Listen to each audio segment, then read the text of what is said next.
একটা বক্তব্যতে বলেছি সবে বরাত শুধু বেদাত না, পচা বেদাত। কি বললাম বুঝলেন? পচা বেদাত। এমনি লোকাল বেদাত হলে আলাদা ব্যাপার, পচা বেদাত। আর আমাকে বলছো সবে বরাত হাদিসে আছে। কোন হাদিসে আছে বল?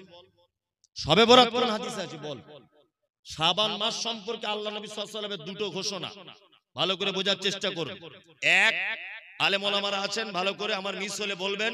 এক, মুহাম্মদ সাল্লাল্লাহু আলাইহি ওয়াসাল্লাম অধিক মাত্রা বেশি শাবান মাসে সিয়াম পালন করতেন, অধিক। ওনার স্ত্রী উম্মে সালমা রাদিয়াল্লাহু তাআলা আনহা তিনি হাদিস বর্ণনা করেছেন, তাই তো? আবু মুসা আশআরী থেকে একটা হাদিস বর্ণিত আছে, তিরমিজিতে আছে হাদিসটা। আবু মুসা আশআরী, সমস্ত উলামায়ে কিরামগণ বলছেন হাদিসটা যঈফ। শুধুমাত্র একজন মুহাদ্দিস আল্লামা আলবানী, নাসিরউদ্দিন আলবানী রাহিমাহুল্লাহ হাদিসটাকে হাসান বলেছেন, সহিহ বলেননি, কিছু বলেননি, হাসান মানে আমলের যোগ্য বলেছেন। কি যে শাবান মাসের রাত্রিতে আল্লাহ সুবহানাহু ওয়া তাআলা পৃথিবীর সব মানুষকে ক্ষমা করে দেন, দুইজন মানুষকে বাদ দিয়ে। এক, যাদের অন্তরে রয়েছে হিংসা অপরের জন্য, আর দুই, মুশরিক যারা শিরিক করে। এই দুই শ্রেণীর মানুষ বাদ দিয়ে আল্লাহ সুবহানাহু ওয়া তাআলা প্রত্যেক মানুষকে ক্ষমা করে দেয়। এই দুইটা মাত্র জিনিস দেখতে পাওয়া যায়। আল্লাহ রাসূল বেশি রোজা রাখতেন, সিয়াম পালন করতেন শাবানে। আর কি করতেন? আর কিছুই করতেন না। আমলের জন্য কোনো হাদিস নাই। আল্লাহ অত্র মাসের দুটি রাত, একটা রাত্রিতে অজস্র মানুষকে ক্ষমা করে দেন। এই তো হচ্ছে কথা, তাই না? এই মাত্র দুটি মাত্র কথা শাবান মাস সম্পর্কে। আর এ বিয়াদব বলছে বাড়িতে মোমবাতি জ্বালাতে হবে, কারণ বলছে মৃত্যু মানুষেরা এসে তাছাড়া বাড়ি খুঁজে পাবে না, রুহুগুলো সব বাড়ি আসে রাতের বেলা। আর আর বলছে যে হালুয়া করতে হবে, আল্লাহর নবীর দাঁত ভেঙে দিয়েছিল তাই। কি আজব ঘটনা দেখুন। এই দাঁত ভেঙেছিল উহুদের মাঠে শাওয়াল মাসের 7 তারিখে। কত? শাওয়াল মাসের 7 তারিখে। এবার আপনাকে একটা কথা বলি, আমার বেটা যদি কারোর সঙ্গে গল্প করতে করতে বলে আমি আমার বাপের বিয়ের বরযাত্রী গিয়েছি, ব্যাপারটা কেমন হবে? মানাবে? মানাবে না, কখনোই মানাবে না। শাওয়াল মাসের 7 তারিখে আল্লাহ নবী সাল্লাল্লাহু আলাইহি ওয়াসাল্লাম উহুদের যুদ্ধ করেছেন। এবার আপনাকে বলি, শাবান, তারপরের মাসের নাম কি? রমাজান, তারপরে শাওয়াল, তাই তো? তার মানে শাবান মাসের 15 তারিখ শবে বরাত, এই 15 দিন গেল, মাঝখানে রমজান গেল, তারপরেও শাওয়ালের 6 দিন পর্যন্ত গেল, তখনও নবীজির দাঁত ভাঙিনি। 7 তারিখে গিয়ে দাঁত ভাঙছে, মানে দাঁত ভাঙার আগে হালুয়া করে বসে আছে। মানে কত বড় শয়তানে, মানে এ তার মানে হালুয়া দিয়ে চায় নবীর দাঁত ভাঙুক। আমি বলছি হালুয়ার হাদিস খুঁজে পেল, দাঁত ভাঙার হাদিস খুঁজে পেল না। ও যদি এত নবী প্রেমিক হবে, সামনে দুটো দাঁত বাড়ির নোড়া দিয়ে ভেঙে দিক না দেখি, তাহলে বলবো বাপের বেটা, ও দাঁত ভাঙবে না, ও হালুয়া খাবে। এই হচ্ছে হাদিস। শুনুন, প্রত্যেক মাসের 3 তারিখে রোজা রাখতেন, সিয়াম পালন করতেন আল্লাহ রাসূল। আরবি তারিখে 13, 14, 15। এই রোজা যদি কারো রেখে যদি অভ্যাস থাকে, সেও শাবান মাসে 13, 14, 15 রোজা বা সিয়াম পালন করবে। ঢং করে 15 তারিখের দিন রোজা করবে শবে বরাতকে কেন্দ্র করে, এটা একটা পচা বেদাত। চলুন, এই রাত্রিতে কবর জিয়ারত করা বেদাত, এই রাত্রিতে কোরআন খতম করা, হুজুর ডেকে আনা, বাড়িতে মোমবাতি জ্বালানো, হালুয়া করা, যাবতীয় আড়ম্বর, যত রকমের অলৌকিকতা, যত রকমের সৌন্দর্য, মানুষের মন জয় করা, সমস্ত কিছু হচ্ছে বেদাত। মুহাম্মদ সাল্লাল্লাহু আলাইহি ওয়াসাল্লাম বলেছেন, কুল্লু বিদআতিন যালালা ওয়া কুল্লু যালালাতিন ফিন-নার। প্রত্যেক নতুন আবিষ্কৃত কাজ হচ্ছে কি? ভ্রষ্টতা। প্রত্যেক ভ্রষ্টতাকারীর স্থান ফি মধ্যে, নার মানে আগুন, আগুনের মধ্যে। খুব সাবধানে থাকবেন। বলতে বলতে বলতে বলতে মুনাফিকের কথা এতদূর পর্যন্ত চলে এলো, তাই তো? এবার আর একটা দুটো মানুষের পরিচয় করে দিব। ফাসেক নাম শুনেছেন? ফাসেক নাম শুনেছেন? ফাসেক কারা? ফাসেক হচ্ছে ওই লোক, ভালো করে বুঝবেন, ফাসেক ওই লোক যে লোক কাবিরা পাপের ভিতরে দীর্ঘদিন যাবত আছে, কাবিরা পাপ জানার পরেও ছাড়তে পারছে না। একই ফাসেক। তবে ফাসেকরা ইসলাম থেকে খারিজ হয়ে যায় না, ফাসেকদের ব্যাপারে ডাইরেক্ট জাহান্নাম ঘোষণা করা নেই। তবে আল্লাহ সুবহানাহু ওয়া তাআলা ফাসেকদের ব্যাপারে বলেছে ওয়াল্লাহু লা ইয়াহদিল কওমাল ফাসিকিন, ফাসেকরা কখনো সঠিক রাস্তা খুঁজে পায় না। ফাসেক কাকে বলে? পিতামাতার সঙ্গে অসৎ ব্যবহার, ও কি ফাসেক? দাড়ি চাঁচা, এটা কি কাজ? ফাসেকি কাজ। ওই যে মৌলভী সাহেব কুটকুট করে চুলকায়, চুলকায় মৌলভী সাহেব। আবার অনেকজন বলছে আমার বউ কেমন করে, আমার বউ বলে দিয়েছে রাখতে মানা করে দিয়েছে। তোমার বউ কি একেবারে দিব্যা ভারতী? তোমার বউকে চেনে কজন? এই গোলাম হোসেন চেনে কজন? ওই যে দক্ষিণ আফ্রিকার না কোথাকার একটা ক্রিকেট প্লেয়ার আছে, এত বড় বড় দাড়ি, না কোথায় বাড়ি, কি নাম, হাসি মামলা, এত বড় বড় দাড়ি, প্লেনে বসে আছে, ওর বউ বোরকা পরে ওর সাইডে বসে আছে, আর ও কোরআন মাজিদ তেলাওয়াত করতে করতে নাকি হাতে নিয়ে পড়তে পড়তে যাচ্ছে। ইন্টারন্যাশনালি ক্রিকেট খেলছে একজন দামি লোক, এত বড় বড় দাড়ি, তার বইয়ের লজ্জা লাগে না? আর এ বলছে অফিস আদালতে কাজ করিতে মৌলভী সাহেব ব্যস্তের কারণে ওই জন্য দাড়ি রাখতে পাচ্ছি না, একটু দোয়া করবেন আগামীতে রাখবো। তোমার দাড়ির জন্য আমার দোয়া করার দায় এসে যায়? তোমার দাড়ি বাড়ার জন্য আমি দোয়া করবো? বদমাইশির জায়গা পাবো না। হাসি মামলাকে সারা পৃথিবীর লোক দেখছে, তার লজ্জা লাগে না? তার অফিস আদালতে যেতে হয় না, তাকে প্লেনে করে এদেশ থেকে ওদেশ ছুটতে হয় না, ইন্টারন্যাশনাল ক্রিকেট প্লেয়ার হিসাবে মাঠে নামতে লজ্জা লাগে না? আর তোমাকে পুলিন্দার লোক চেনে, সারগাছির লোক চেনে, গোটা মুর্শিদাবাদের লোক তোমাকে চেনে, কেউ চেনে না। তোমার লজ্জা কিসে? লজ্জা লাগে? আশ্চর্য ব্যাপার। ফাসেকে, কারণ এটা একটা বড় পাপ, এটা বড় পাপ জানার পরেও ও যে চাচ্ছে বারবার, এই কারণে ফাসেক। তবে একটা কথা বলে দিচ্ছি, ফাসেক আপনি যদি এই কাজের কারণে হন, তাহলে আপনাকে তওবা করে ফেরত আসতে হবে। এখন রাস্তা আছে যে আপনি ফাসেকে আছেন, কি বলছি মাথায় থাকবে এটা, তওবা করে ফেরত আসুন। আর একটা কথা বলছি, আপনি পুলিন্দা মাদ্রাসায় 1 লাখ টাকা দান করেছেন, এসব বাস্তব কথাগুলো কেউ তুলে ধরে না। পুলিন্দাতে 1 লাখ টাকা আপনি দান করেছেন মাদ্রাসাতে, এখন এই মাদ্রাসায় দান করেছেন, প্রত্যেক বছরে করেন, আপনি মারা গেলেন। আচ্ছা বলুন তো, আপনি যে মারা গেলেন, আপনার কাফন জড়ানো আছে, সবাই আপনার মুখটা দেখতে আসছে, দেখতে আসে না? কাফন থেকে মুখটা বার করে দেখে। আচ্ছা বলুন তো, আপনার মুখটা দেখে বুঝতে পারবে যে এই লোকটা বড় দানি ছিল? দেখা যাবে? বোঝা যাবে না? আত্মীয়তার সম্পর্ক আপনার ভালো ছিল, আপনার মুখ দেখে কেউ বুঝতে পারবে যে লোকটার আত্মীয়তার সম্পর্ক ভালো ছিল? বোঝা যাবে? যাবে না। পৃথিবীতে একটা মাত্র চরম পর্যায়ে সুন্নাত আছে, সেটা হচ্ছে এই, যদিও দাড়ি রাখার ব্যাপারে কেউ কেউ বলেছে দাড়ি রাখা ওয়াজিব, বাধ্যতামূলক, ফরজের সমতুল্য। কি বলছে বুঝতে পারছেন? আচ্ছা বলুন, পৃথিবীতে একটা মাত্র আমল আছে যে আমলটা মানুষের কবর পর্যন্ত প্রমাণ করে যায়, তার নাম দাড়ি। মানুষ মারা গেলে দাড়ি চেঁচে কবরে ঢোকায় না, এই অবস্থায় দেয়, এই অবস্থায় দেয়। অন্তত পক্ষে ফেরেশতারা দেখে বলবে আমাদেরই দলের লোক ছিল, অন্তত একটু আরাম হতে পারে হিসাবটা, বুঝলেন না? আর একেবারে শ্যাম্পু করা লোক যদি ঢুকে যায়, ফেরেশতারা যদি বুঝতে পেরে যায় এই ঢুকেছে রে, এবারে হিসাব কড়াকড়ি করে মার, বলবে কি বলবে না? বলবে, এটা বাস্তবতা। এইটা দেখে অন্তত পক্ষে ফেরেশতারা বুঝতে পারবে যে এটা আমাদেরই লোক ছিল, বুঝতে পারবে না? অনেক তো মেয়েরা আবার আছে দাড়িওয়ালা ছেলে বিয়ে করতে চায় না, করে না? অনেক মেয়ে, ও কলেজে পড়ে নাকি একটু মডার্ন হয়েছে, শুনছি বলে কলেজে পড়ে মেয়েটা, বিশাল ডিগ্রি করছে, ওই জন্য দাড়িওয়ালা ছেলে পছন্দ করে না। অথচ যখন বিয়েতে বসে, ওর বরকে বলে দেয় ভালো পাঞ্জাবি আর ভালো টুপি পরবে, কিন্তু বিয়ে করার সময় দেখছি আব্দুল কাদের জেলানির মতো পাগড়ি আর পাঞ্জাবি পরে যাচ্ছে। কেন আন্ডারপ্যান্ট পরে আসতে বলতে পারতে? মৌলভী সাহেবদের পছন্দ করো না, দাড়িওয়ালা পছন্দ করো না, তা বিয়ে করার সময় আমার ঢং করে মৌলভী সাহেবের মতো ব্যাগ ধরতে বলছো কেন? যে পাঞ্জাবি পরতে এসো, আপনাদের এখানে বিয়েতে পড়ে বাচ্চা কাচ্চারা পড়ে, আবার বিয়ে করতে এসে এইরকম করে আছে মুখে রুমাল দিয়ে, মানে এত লজ্জার বেটাও আর কি। 3 লাখ টাকা পণ নিয়েছে হারাম করে, তখন লজ্জা লাগেনি। 4 লাখ টাকা পণ নিয়েছে, 8 টিয়ার গাড়ি চেয়েছে, তখন লজ্জা লাগেনি। আর বিয়ে করতে গিয়ে এরকম করে বসে আছে, মনে হচ্ছে কোমরে লাথি মেরে কোমরে হাড় ভেঙে দিয়ে। হারাম করে 3 লাখ টাকা চাইতে সবার সামনে লজ্জা লাগলো না, আর ঘুমটা দিয়ে বসে আছে। আমার লজ্জাপতি গাছ বেটে খেয়েছে। লজ্জা শরম আছে তোমার? বিয়াদব কোথাকারে। বাস্তব না অবাস্তব বলছি?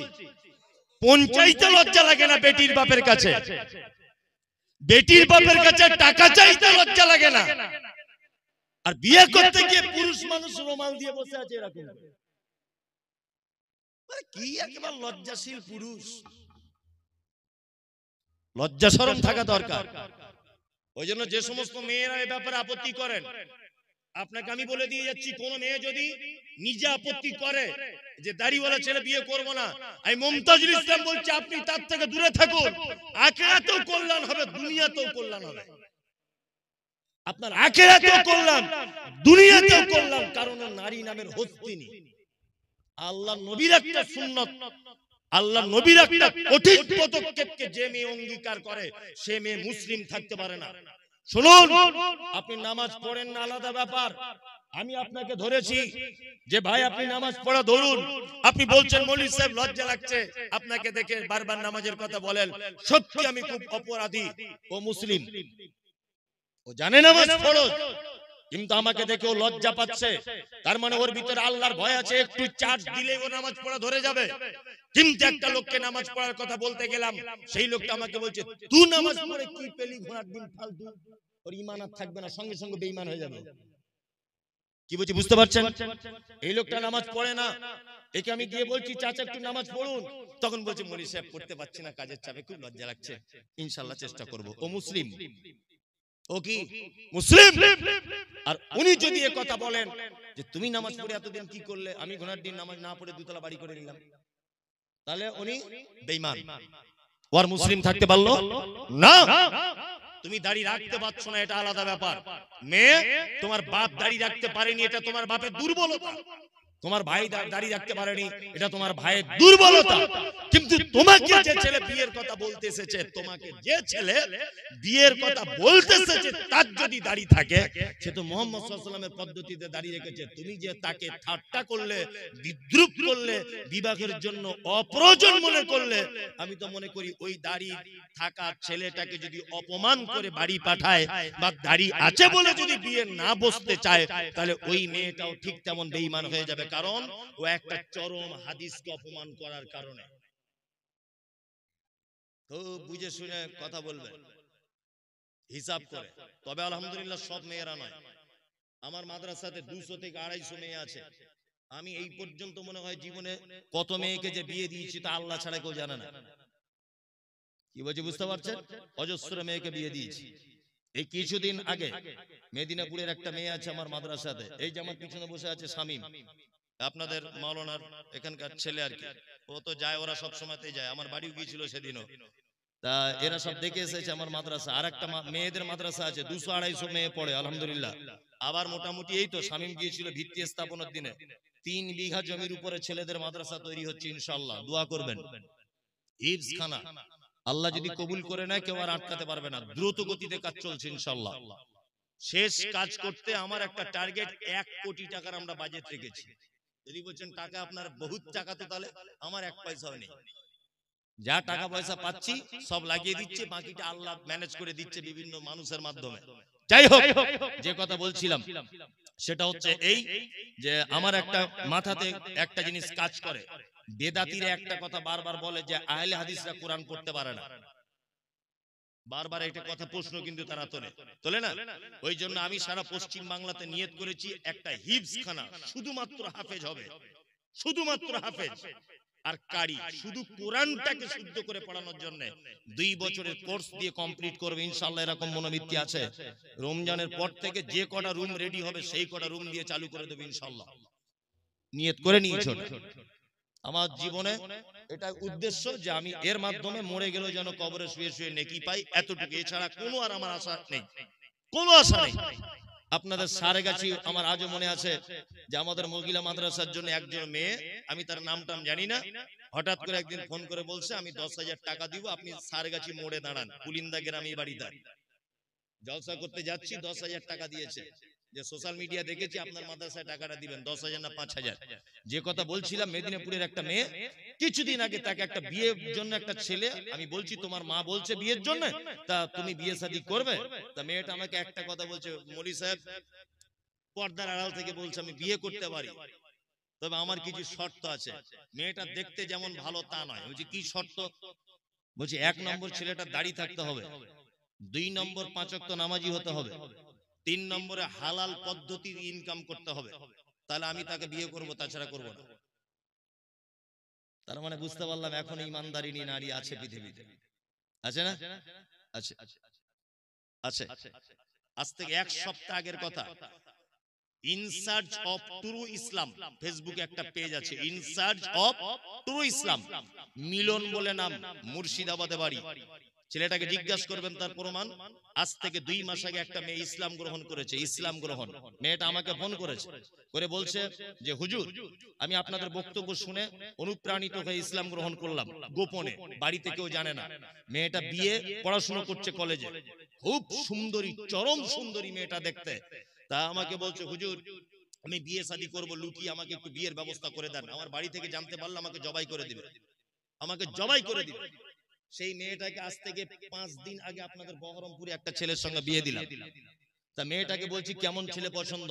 তা মেয়েটা বলছে দাড়িওয়ালা ছেলে হতে হবে, 5 ওয়াক্ত নামাজ পড়তে হবে, হালাল ইনকাম করতে হবে, গরিব হলেও চলবে, ঘর বাড়ি থাক আর না থাক। মানে মেয়েটা এত সুন্দরী, যদি বলছেন আপনি দেখলেন কি করে? সত্যি বলতে ও আমাকে দেখার জন্য একটা ছবি পাঠিয়েছিল যে আমি এই মেয়েটা, সেটা দেখে আমি একটা অনুভব করলাম। দেখুন একজন হিন্দু নারী 2 মাস ইসলাম গ্রহণ করেছে, তার মনের ভিতরে ইসলামের কত ভালোবাসা জন্ম হয়েছে বলে নারী এই কথা বলতে পারছে দাড়িওয়ালা ছেলে ছাড়া বিবাহ করব না। আপনাকে ফোন নাম্বার দিতে পারি, তার বরের কথা বলবেন যে ঘটনা সত্য না মিথ্যা। বাড়ি থেকে বার হয়ে চলে এসেছে, হিন্দু মেয়ে মুসলিম হয়েছে, ইসলাম গ্রহণ করেছে, তার সমস্ত কোর্টের ডকুমেন্টস রয়েছে, মুসলিম একটা ইমানদার ছেলে তাকে স্ত্রী হিসাবে গ্রহণ করেছে। ভালো নারী নেই এ কথা বলবো না, তবে যত খারাপই আমাদের যারাই কলেজে পড়ছে আর যারা বড় ডিগ্রি করতে যাচ্ছে, ফ্যাশন হয়েছে, এরা বলছে আমাদের আর পছন্দ হচ্ছে না, আমাদের আর পছন্দ হচ্ছে না। কি বলছি বুঝতে পারছেন?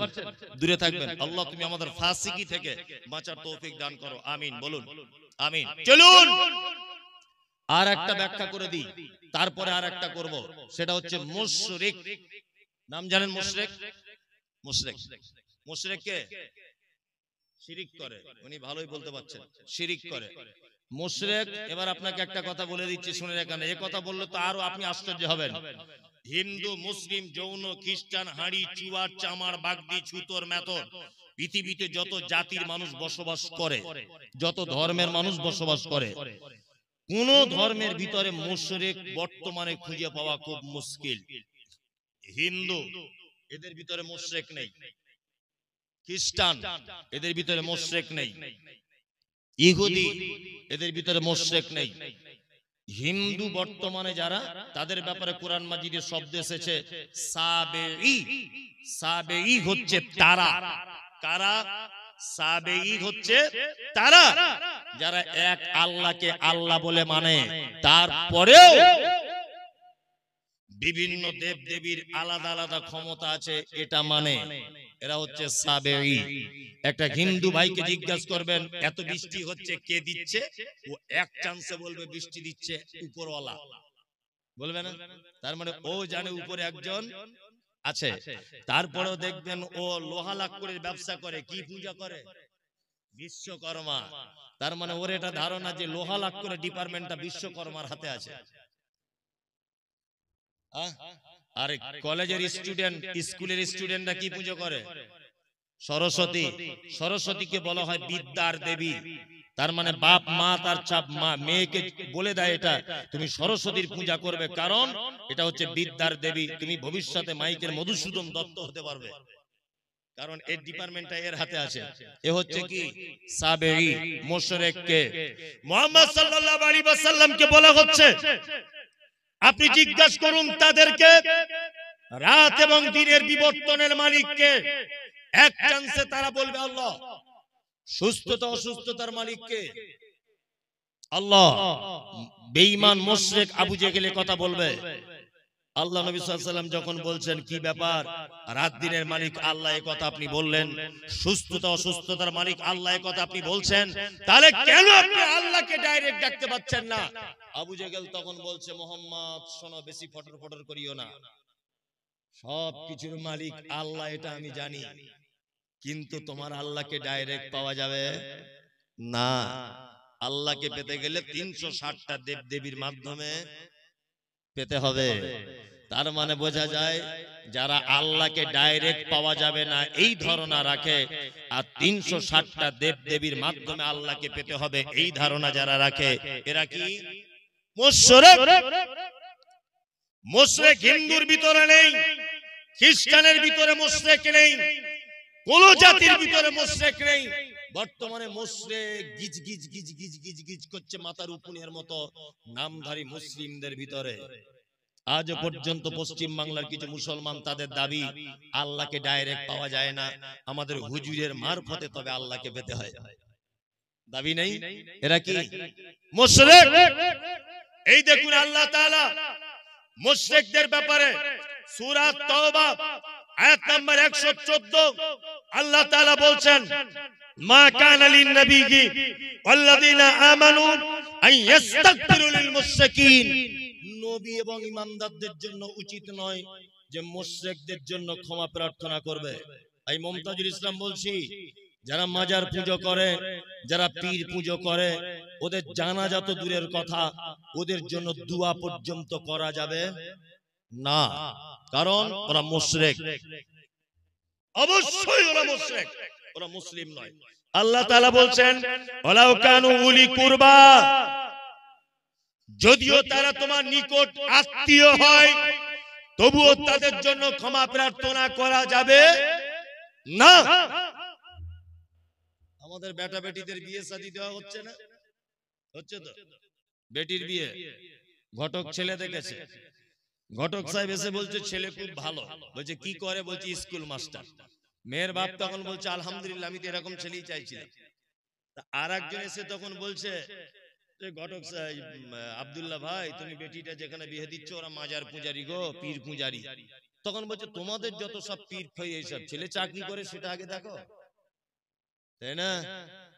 চাকরি করে সেটাকে দেখো। আল্লাহর ভাষা ওয়ালাউ কানু উলি কুরবা, মুশরিক, মাজার পূজারি, ঠাকুর পূজারি, এরা যদি তোমার নিকট আত্মীয় হয় তবুও তাদের সঙ্গে কোনো সম্পর্ক রাখা যাবে না। খুব সাবধানে থাকবেন। চলুন, এতক্ষণ পর্যন্ত খারাপ লোকেদের পরিচয় করিয়ে দিলাম, এবার আপনাদেরকে পরিচয় করিয়ে দিব ভালো মানুষের সঙ্গে, তার নাম মোমেন। যারা বসে আছেন মোমেন হতে চান সবাই, সবাই ইনশাআল্লাহ। ইনশাআল্লাহ 12টা বেজে গেছে তো মানুষের আর বসে থাকতে চাইবে না, তবুও মানুষ থাকবে। আলহামদুলিল্লাহ, চালাবো নাকি? হ্যাঁ চালাই, চলুন, কোনো সমস্যা নেই। আমার টাইম তো 1টা পর্যন্ত, এর পরেও আর একটা বক্তা, যারা উঠবেন হিসাব করে উঠবেন। চলুন এবার মোমেনের পরিচয় দিই। মোমেনকে হ্যাঁ ঠিক বলে দিয়েছে, আমি তখনই করব। মোমেনের কথা বলে দিই। এক, আল্লাহ বলেন, ইন্নামাল মুমিনুনা আল্লাযীনা ইযা যুকিরাল্লাহু ওয়াজিলাত কুলুবুহুম ওয়া ইযা তুলিয়াত আলাইহিম আয়াতুহু যাদাতুহুম ঈমানা ওয়া আলা রাব্বিহিম ইয়াতাওয়াক্কালুন। আল্লাহ মুমিনের পরিচয় দিচ্ছেন।